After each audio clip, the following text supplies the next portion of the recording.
So I'm Susie McDonough and I'm the studio manager just for the last year. So my first year in this role was in lockdown. Mm-hmm. Hi, my name is Shane Houlihan and I'm the director at Taking Flight. My name is Hannah Gumbriel. I'm part of the management staff here at Taking Flight. My focus is the teaching and also the funding and inclusivity part here at Taking Flight. Hello, so my name is Kate Dunn and I am Head of Performance here at Taking Flight.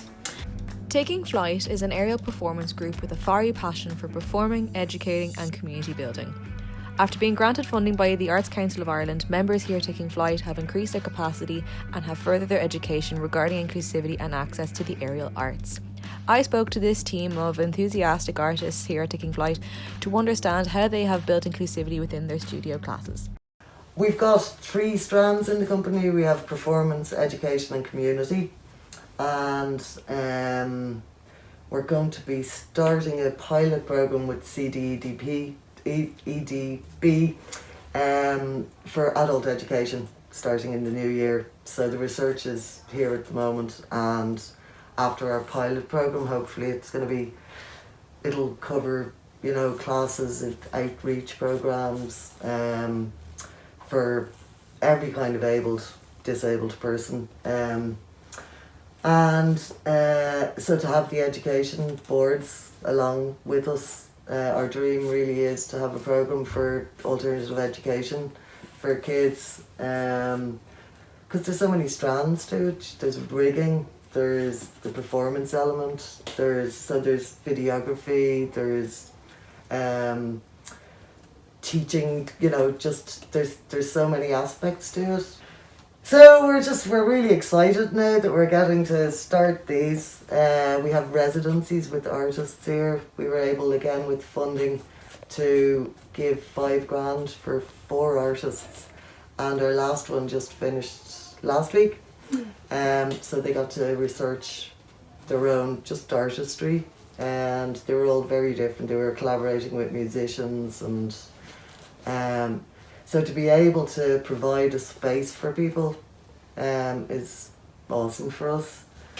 Yeah, there's kind of loads of facets to circus, and I think when I'm explaining to any of my friends what is circus, they're like, oh, it's the thing in the big top, but actually with contemporary circus there's so many strains of it, there's obviously classes, but then there's academia, and there's people doing Shane has a PhD in circus, there's artistic elements to it, you can bring sculpture, you can bring all of these kind of elements into it.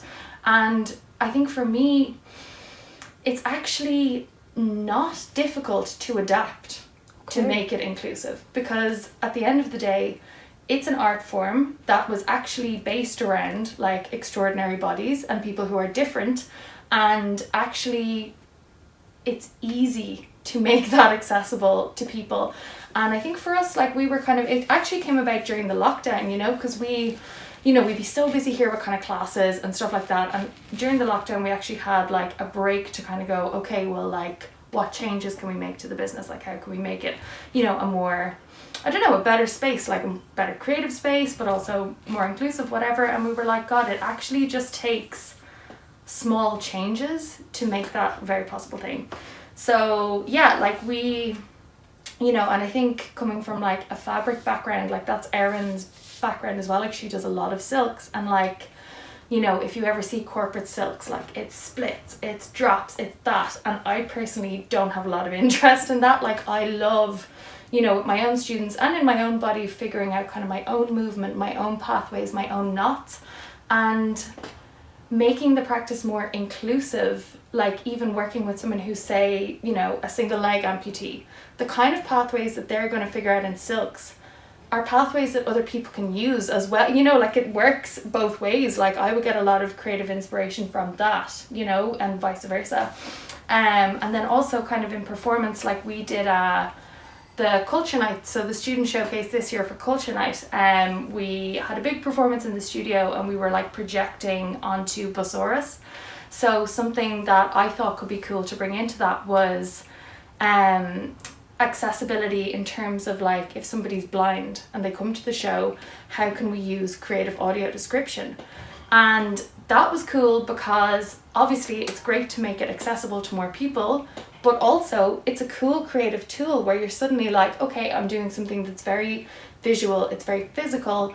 You know, usually we do it to music. What happens when we put text on top of that and dialogue? And it is inclusive, but it's also just another cool creative tool. You know, like they work well together, and I think it's just making changes to what's considered the norm, you know, and I don't know, it's not actually that complicated or so, you know, it's just like making little changes to make the space better.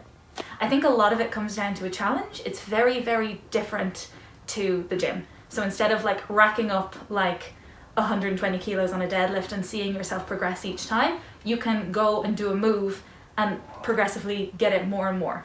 Then all of a sudden your inversions become easier. The spinning becomes easier. You can get your leg up on the trapeze easier. So it's a different kind of goal-centric exercise for people, which I think is really nice. So we were very lucky to work with Arts Council Ireland in 2020. We got the Building Capacity Award to work with the most incredible people from Kingston Arts and Legacy Circus in Canada, and a wonderful woman called Erin Ball who specialises working with upper and lower limb amputees in particular. So we worked with her over a series of weeks to do adaptive aerial sessions. So it's talking about disability and inclusivity in circus, which is something that I particularly feel is missing in this sector. I mean, it's a gorgeous, gorgeous sport, but there is, I think, a gap for that, and finding like a space there. We also worked with Cara, who were wonderful, and they did some great work with us on disability inclusivity in sport, as well as autism in sport, which is very cool. And I just think it's wonderful because it promotes the creativity for everyone. Everyone has a different challenge in how they move, and this in particular becomes such a wonderful thing to draw the room in together. So we're really, really excited to start working in the new year with a couple of different workshops. We've got a couple of different students coming in, and yeah, we're just excited to work with it more. So everyone that comes through the door is going to have a different need in how they move, or how they need assistance, or how they don't need assistance. So it can be as simple as having an interpreter to come in and sign, or it can be the case of using ankle weights for stability or for a little bit of extra weight. It can be just moving the trapeze in a different way to assist motion. It can be rigging it higher, it can be rigging it lower, and it's essentially breaking down like a linear way of thinking, because sometimes within aerial it's so lovely to have like progressions, and when you do this move it moves to this move, and then you get to here, and then you can do this, and that's great.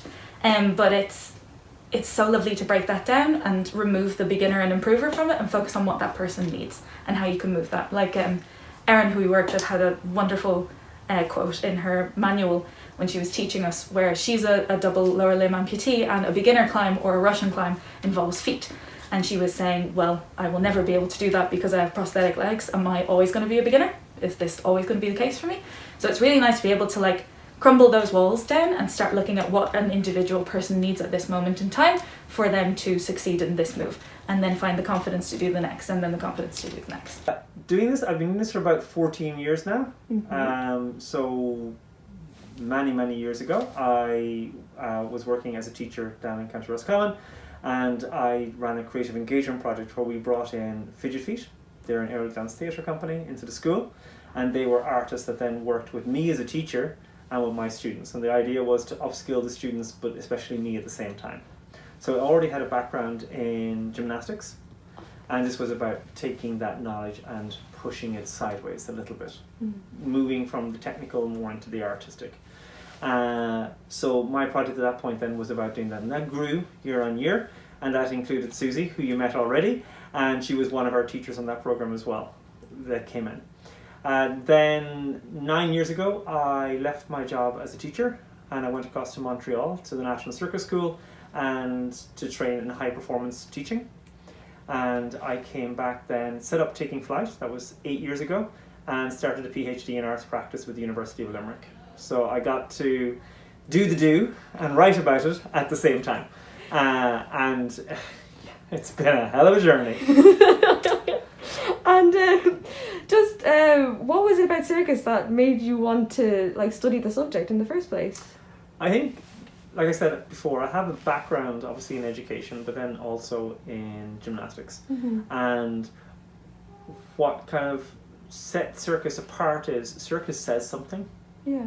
whereas gymnastics shows. It's about human performance. It's like the perfection. Whereas I wanted to be able to tell stories.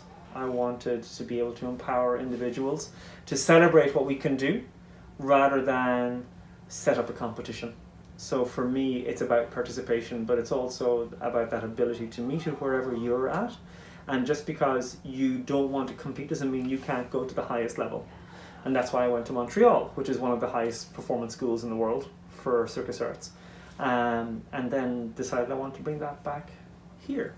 Okay, and that want to empower individuals, that kind of feeds into you guys wanting to set up a more kind of inclusive setup for people of all abilities and So the tagline for us is, we've got a few taglines we've been playing with. So Taking Flight, it's education and performance, and that has changed to education, community, and performance, or building community through circus. And for me, community is about having a place for everybody, and where you're not relegated, you're always brought into the center. And the big top idea is kind of that idea as well, the stage in the center. So you show to everybody and you see everything, like warts and all. And for me, it became about how you can build a culture of excellence, but you can also build a culture of celebration and capacity. And it's about providing people with opportunities to be more than who they are. Just because your body is this shape and has this ability or this range of abilities doesn't necessarily equate to what society wants it to equate. And I love challenging that. I love challenging it for the individual, and I love challenging it for my colleagues, and I love challenging it for everybody that's around that person. Because the world needs to see something better and stop limiting itself.